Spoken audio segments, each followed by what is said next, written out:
एक मुसलसल दौड़ में हैं मंजिलें और फासले, पांव तो अपनी जगह हैं, रास्ता अपनी जगह।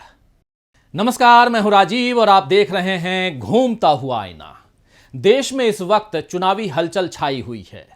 हिमाचल प्रदेश चुनाव हो चुके हैं, गुजरात का चुनाव भी अब अपने आखिरी पड़ाव पर है और इधर दिल्ली में एमसीडी के चुनाव हैं और उधर मैनपुरी और रामपुर, उसके साथ बिहार में भी एक उपचुनाव हैं और जहां नजरें टिकी हुई हैं।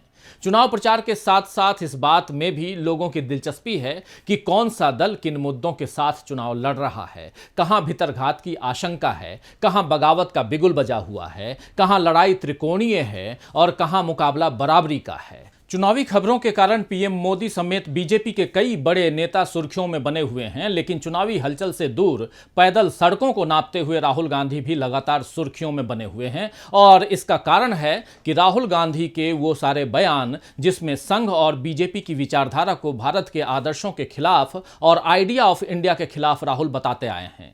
कभी राहुल गांधी आदिवासी शब्द के मुकाबले बनवासी शब्द को खड़े करने का खुलासा करते हैं, कभी जय सिया राम के बरक्स जय श्री राम का राजनीति की पोल राहुल गांधी खोलते हैं। और जब जब राहुल ऐसा कोई बयान देते हैं जिससे संघ पर उंगली उठती है या उसकी विचारधारा को संविधान की कसौटी पर परखा जाता है, तब तब बीजेपी के नेता अपने सारे शाब्दिक हथियारों के साथ राहुल की कही हुई बातों को काटने के लिए सामने आ जाते हैं। तर्कों के मुकाबले कुतर्कों की बौछार होने लगती है। राहुल चाहे जो मुद्दा उठाएं, उसे किसी न किसी तरह सोनिया गांधी के विदेशी मूल या वंशवाद से बीजेपी नेता जोड़ देते हैं और फिर किसी न किसी तरह राहुल गांधी को कमजोर या चुका हुआ नेता साबित करने की कोशिश में बीजेपी लग जाती है। सद्दाम हुसैन से लेकर बाबा ब्लैक शिप जैसे तंज इस कोशिश के उदाहरण हैं जो अभी आप लोगों ने सुने होंगे। पिछले 10 सालों में बीजेपी ने राहुल गांधी की छवि को बिगाड़ने में काफी मेहनत की है, लेकिन अब राहुल गांधी ने अपनी जो छवि गढ़ ली है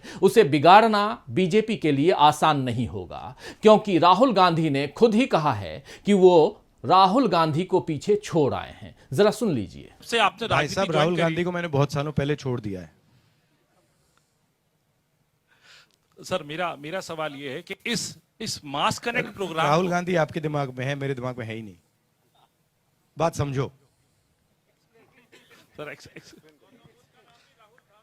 सर। Try and understand. आप अपने देश की, ये देखो ताली बज रही है, समझ गए आप? समझ गए? एक बंदा समझ गया। सर, आपकी देश की फिलॉसफी है ये, इसको समझो आप, फायदा होगा। सर।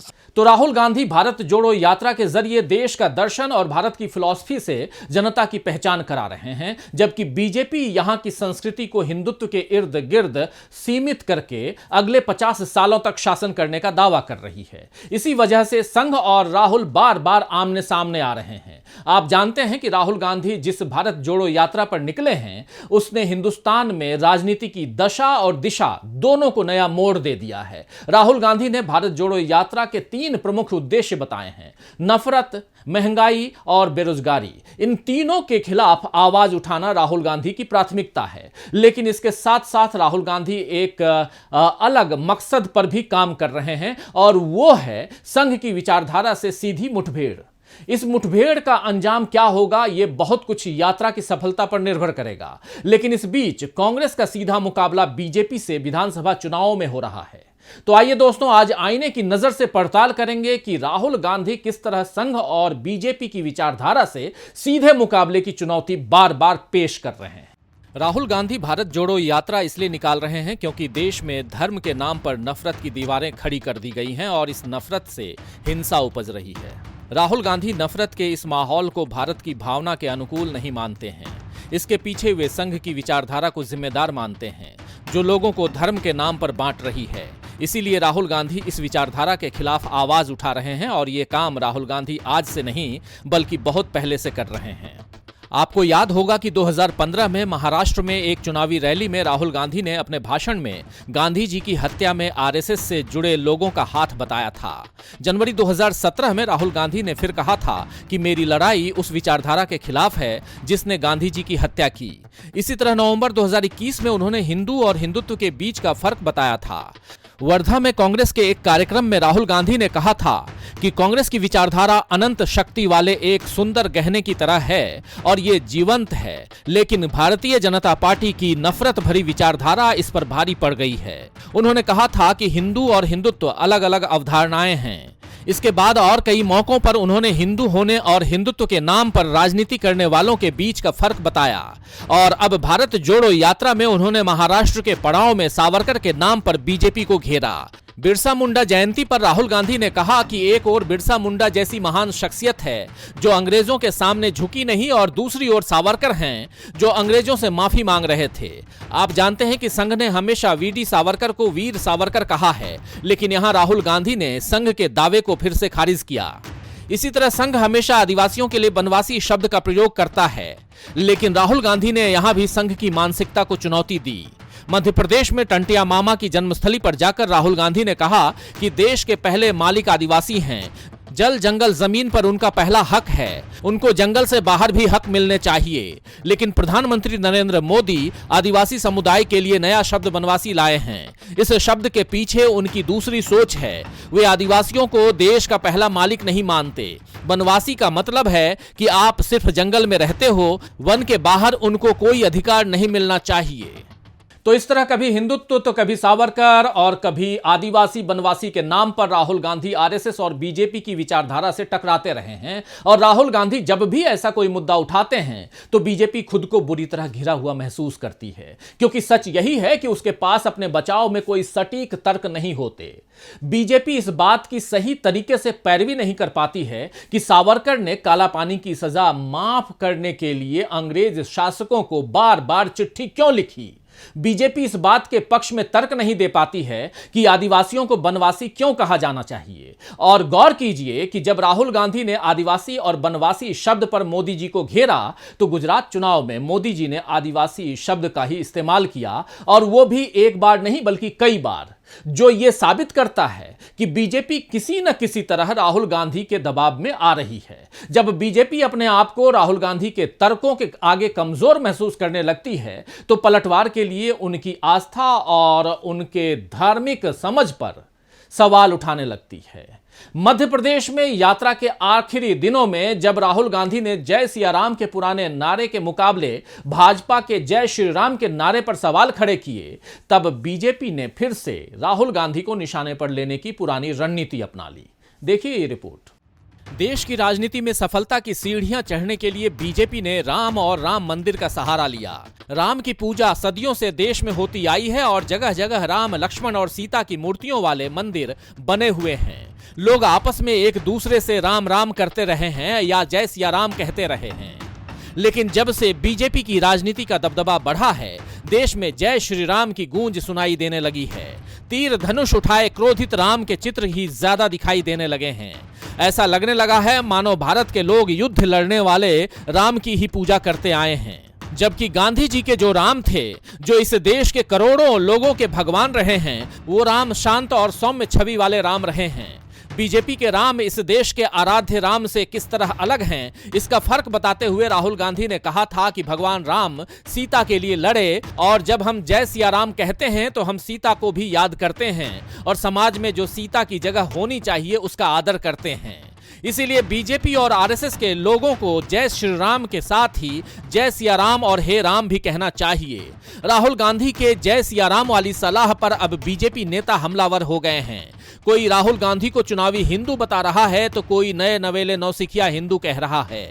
तो बीजेपी नेताओं के प्रतिक्रियाओं से समझ में आता है कि राहुल गांधी को भारत जोड़ो यात्रा से जिस तरह ताकत मिली है, जैसे उनका कद बढ़ा है, उससे बीजेपी अब परेशान हो रही है, क्योंकि वो राहुल की तरह सड़कों पर उतरकर जनता से सीधे बात करने की हिम्मत नहीं जुटा पा रही। राहुल लगातार संघ और बीजेपी की बखिया उधेड़ रहे हैं और भारत जोड़ो यात्रा के जरिए इस काम को वो और बेहतर तरीके से कर रहे हैं, क्योंकि यात्रा केवल कांग्रेस तक सीमित नहीं है। इसमें अलग अलग समुदायों, सिविल सोसाइटी, यहां तक कि संघ के लोग भी आ रहे हैं। कांग्रेस प्रवक्ता जयराम रमेश ने बताया है कि यात्रा में संघ से जुड़े लोग भी भागीदारी कर रहे हैं। भारत जोड़ो यात्रा की सफलता से बौखलाई बीजेपी अब सवाल उठा रही है कि राहुल गांधी चुनाव प्रचार में क्यों नहीं आए। भारत जोड़ो यात्रा को लेकर शुरू से ये सवाल उठाए गए कि जिन राज्यों में चुनाव है वहां से यात्रा क्यों नहीं गुजर रही, जबकि राहुल गांधी शुरू से इस यात्रा के उद्देश्य नफरत, महंगाई और बेरोजगारी के खिलाफ लड़ाई को बताते आए हैं। उन्होंने कहा भी था कि कांग्रेस अध्यक्ष उन्हें जो भी भूमिका देंगे वो निभाएंगे। जैसे महाराष्ट्र में यात्रा के विराम के दौरान राहुल गांधी ने एक दिन गुजरात जाकर चुनाव प्रचार किया था। गुजरात में उनकी सभाओं में भारी भीड़ उमड़ी थी, जिससे पता चलता है कि राहुल गांधी भले चुनाव प्रचार में सीधे न जाएं, लेकिन भारत जोड़ो यात्रा से वो जो कुछ भी कह रहे हैं उसका सीधा असर चुनावों पर हो रहा है। उनकी कई बातें मुद्दा बन रही हैं और बीजेपी को कई बार राहुल गांधी के कारण बैकफुट पर जाना पड़ रहा है। बनवासी की जगह आदिवासी कहने पर मोदी जी को कैसे मजबूर होना पड़ा, ये सब आप सुन ही चुके हैं। वैसे भी कांग्रेस अपना प्रचार किस तरह करती है, किसे स्टार प्रचारक बनाती है, कितनी रैलियां करती है, कौन से मुद्दे उठाती है, ये उसका अंदरूनी मामला है। मगर बीजेपी को इस पर भी आपत्ति है। बीजेपी इसी बात को मुद्दा बनाए हुए है कि राहुल गांधी हार के डर से चुनाव प्रचार में नहीं आ रहे। अब ध्यान देने वाली बात यह है कि राहुल गांधी न तो किसी चुनावी राज्य के प्रभारी बनाए गए, न ही वे कांग्रेस के अध्यक्ष हैं और न ही कांग्रेस उनके नाम पर चुनाव लड़ रही है। तब हार या जीत के लिए राहुल गांधी किस तरह जिम्मेदार होंगे? वहीं बात मोदी जी की करें तो वे देश के प्रधानमंत्री हैं, फिर भी बीजेपी के स्टार प्रचारक होने के नाते बार बार चुनावी राज्यों में दौरा करने पहुंचते रहे हैं। बीजेपी उनके नाम पर और उनके चेहरे पर चुनाव लड़ती है और जीत अगर मिलती है तो इसे मोदी जी का करिश्मा मानती है, लेकिन हारती है तो स्थानीय नेताओं पर इसका ठीकरा फोड़ती है। पश्चिम बंगाल, पंजाब और उससे पहले छत्तीसगढ़, राजस्थान, कर्नाटक, मध्य प्रदेश, दिल्ली, ये तमाम राज्य ऐसे हैं जहां बीजेपी को हार मिली थी।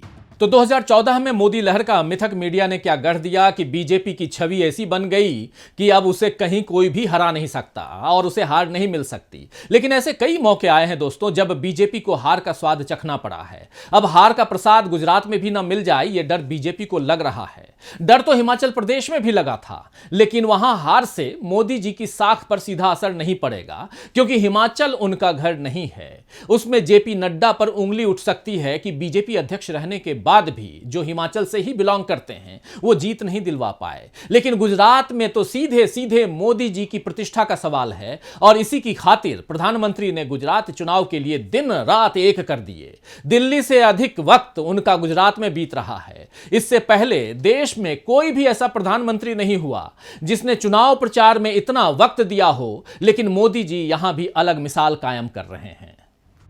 मोदी जी ने गुजरात चुनाव की तैयारियों की शुरुआत 8 महीने पहले ही यूपी चुनावों में जीत के बाद ही कर दी थी। 3 राज्यों में जीत के बाद पीएम मोदी अगले ही दिन गुजरात पहुंचे और वहां एयरपोर्ट से पार्टी के प्रदेश कार्यालय श्री कमलम तक मेगा रोड शो किया, जिसके जरिए पीएम मोदी ने मिशन गुजरात की शुरुआत कर दी। और इस मिशन के आखिर में अहमदाबाद में फिर से एक भव्य रोड शो 1 दिसंबर को मोदी जी ने किया। पीएम मोदी ने पिछले 2 महीने में ऑनलाइन और ऑफलाइन मिलाकर कुल 61 कार्यक्रमों में शिरकत की। पीएम मोदी ने अपना चुनावी अभियान बलसाड़ से 6 नवंबर को शुरू किया और 2 दिसंबर तक कुल 38 चुनावी सभाओं को संबोधित किया। मोदी जी ने इस दौरान 4 बड़े रोड शो किए। इसमें सूरत और अहमदाबाद के बड़े बड़े रोड शो शामिल हैं। राज्य की 100 से ज्यादा विधानसभा सीटों पर उन्होंने सीधे चुनाव प्रचार किया और इस दौरान विकास से लेकर आतंकवाद तक और G20 की अध्यक्षता मिलने से लेकर अपने ऊपर किए गए शाब्दिक हमलों को बीजेपी के पक्ष में भुनाया। तो भूपेंद्र तोड़े नरेंद्र का रिकॉर्ड और ये गुजरात मैंने बनाया है जैसे जुमले मोदी जी ने इस बार गुजरात चुनाव में दिए और विपक्ष के उठाए मुद्दे जैसे मोरबी कांड के पीछे का भ्रष्टाचार, जहरीली शराब से मौतें, ड्रग्स का पकड़ाना, परीक्षा में धांधली और महंगाई, बेरोजगारी जैसे सवालों का जवाब देने की जगह मोदी जी इस बात का रोना रोते रहे कि कैसे कांग्रेस के नेता उन पर तंज कसते हैं। अपनी औकात से लेकर रावण के समान सिर वाले तंज को मोदी जी ने अपने ऊपर निजी हमले की तरह पेश करके सहानुभूति वोट बटोरने की कोशिश की है। हालांकि कांग्रेस ने भी इसका जवाब दे दिया है। कांग्रेस प्रवक्ता पवन खेड़ा ने पूछ लिया है कि वे छुई मुई की तरह क्यों पेश आते हैं। जब मोदी जी कांग्रेस नेताओं के लिए अपशब्द कहते हैं तो अपनी आलोचना क्यों नहीं सुन सकते। वहीं मल्लिकार्जुन खड़गे ने भी कह दिया है कि वे 51 सालों से राजनीति कर रहे हैं और कभी किसी पर निजी हमले नहीं करते। बहरहाल राहुल गांधी और कांग्रेस की बढ़ती ताकत के आगे खुद को कमजोर करती बीजेपी अपनी जीत के लिए सारे दांव पेच आजमा रही है और देखना होगा कि इसमें कहां तक उसे सफलता मिलती है। खैर, शायर राज मुरादाबादी ने ठीक ही फरमाया है कि हर एक शिकस्ते तमन्ना पे मुस्कुराते हैं, हर एक शिकस्ते तमन्ना पे मुस्कुराते हैं, वो क्या करें जो मुसलसल फरेब खाते हैं।